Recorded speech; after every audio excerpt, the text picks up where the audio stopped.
Hi, tell me your name. Elmer Smith.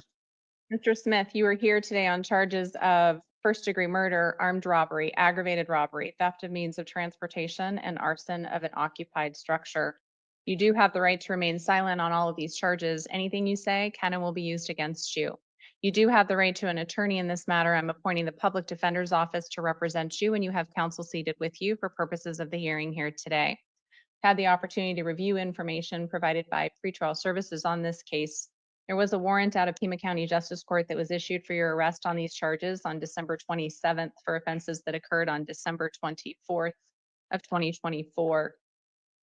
In reviewing that, so the court has reviewed the information pretrial services has provided, tells me a little bit about you and the circumstances of this offense. I've also had a chance to review the state's recommendation as to your bond in this case. They are asking for $1 million bond. That's what's on the warrant. That's the court's inclination. Mr. Poston, and again, I've read the interim, so I'm familiar with the circumstances. State therefore submits on the written record. Kelly.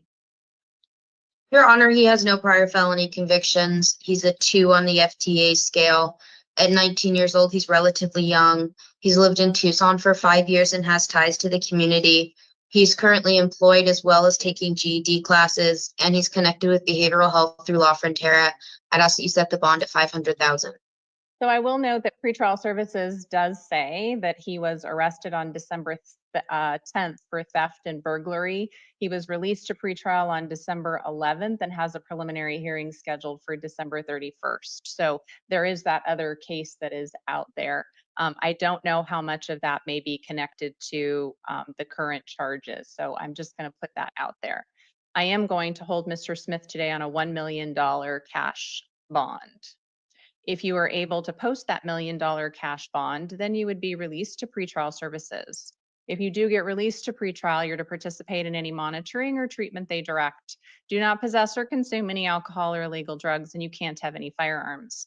You are not to go anywhere near any of the victims or their family members in this case. Have no contact with them of any kind, and do not go to any of the incident locations in this case. Do you understand those conditions of release, Mr. Smith? Yeah.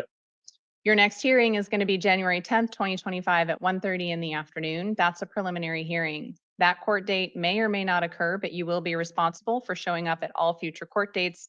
And if you fail to appear, a warrant will issue for your arrest. If you remain in custody, the jail will transport you to your next hearing, or you'll appear via video, much like you're doing here today. But if you post the $1 million bond and get released, it's your responsibility to show up. Do you understand the consequences for failing to appear, Mr. Smith? You're all done for today.